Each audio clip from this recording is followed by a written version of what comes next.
And as I explained at the beginning, it's just human beings when they get to a position of any kind of authority, any sort of a position of respect and prestige. They want to protect that at all costs, and they want to keep everyone down who they think is getting unwarranted attention above them, like yourself. But given the fundamental landscape that we live in, as I mentioned at the beginning, we live for a short time, we're not at the center of the universe, Right. We arrived late to cosmic history. We just arrived in the last few million years out of a 13.8 billion years history.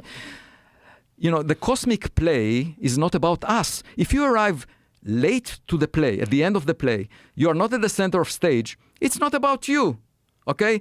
And our responsibility needs to be, to find other actors that were around for much longer because they know what the play is about. Yes. And let me ask you this. Yeah. Have you seen any compelling information, any data that leads you to believe that we have been visited? The only data I'm aware of that is worth attending to is the anomalies of Oumuamua, of 3i Atlas, which are very different anomalies. Right. And there was also a meteor that I discovered with my former undergraduate student, Amir Siraj, a meteor that was identified by US government satellites back in 2014. And it was moving so fast that it definitely came from outside the solar system. And my colleagues were very concerned, and they said, we don't believe the US government. So maybe Jamie can show us. I said, okay, at the time I was chairing the board on physics and astronomy of the National Academies. Why didn't they believe the U.S. government about this? Because all the previous meteors they thought must have been from the solar system, and therefore, and the U.S. government also makes mistakes every now and then, they So said. the U.S. government, what department was observing This is the Space Force, the U.S. Space Command. So what I did is at dinner. What year was this? This was around 2020. Okay. And I expressed my frustration at dinner with as chair of the board on physics and astronomy of the National Academies. And there was a member there from Los Alamos National Laboratory, and he said, let me help you.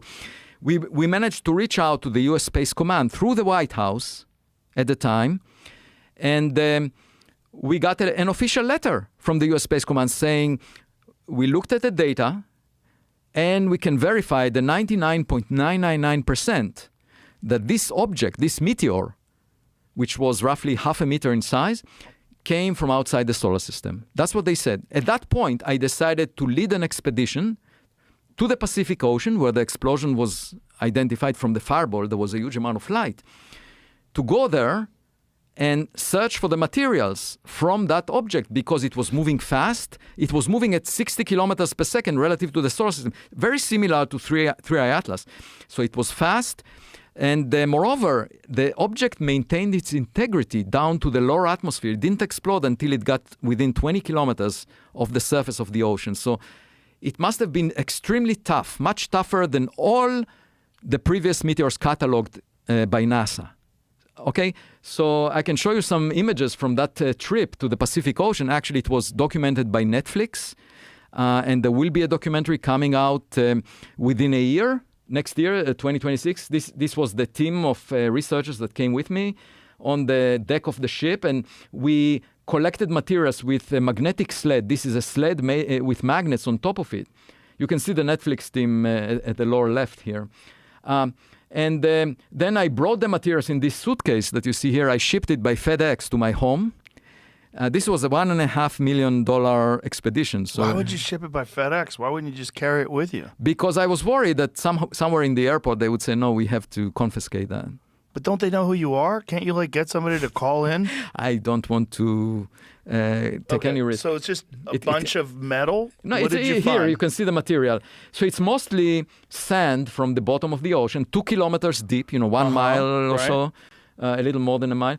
And then I found these, we found these molten droplets, you see, that are very distinct relative to grains of sand. And we isolated them. I had you can go to you can see here these molten droplets, and it turns out that 10% of them did not have the composition of materials from the solar system. And so we studied them in the laboratory of my colleague at Harvard, Stein Jacobson. And I had a summer intern, Sophie Bergstrom, that found 850 of those molten droplets that allowed us to do the analysis. How did my colleagues respond to that?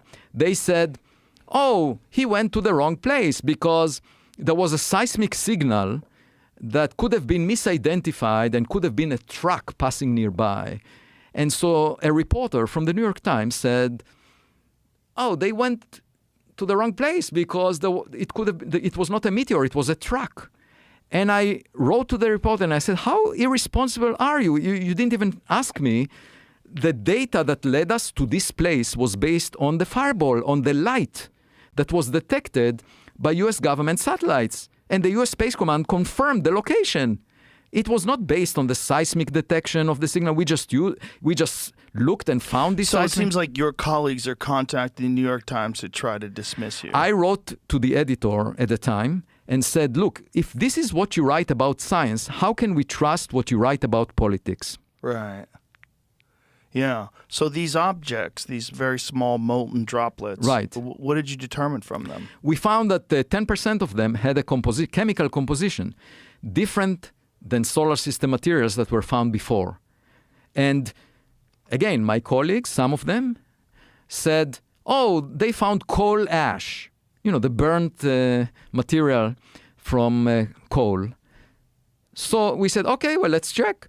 We identified 61 elements from the periodic table and showed that it's definitely not coal ash. And then they said, it's something else from the crust of the earth. We checked that. It's not from the crust of the earth.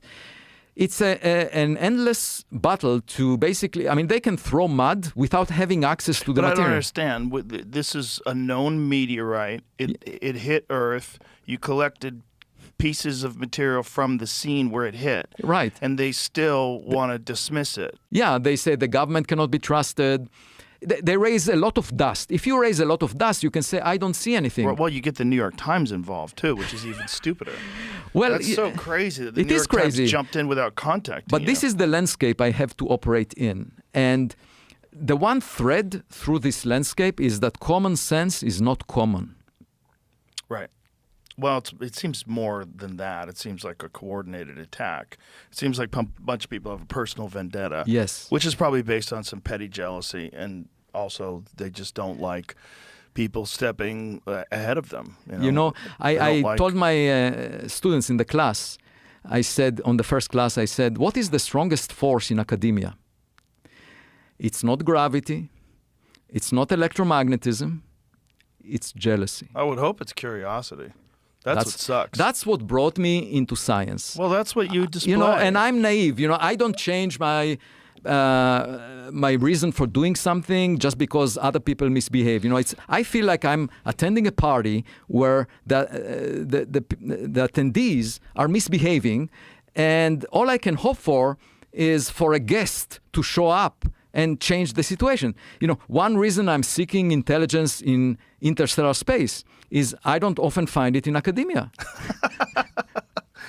Well, I think addressing it helps. I think what you're doing helps. I think these kind of conversations do help because I don't think a lot of people are aware of the kind of resistance that you face. And I know it's a lot of what you discuss, and I wish it was less.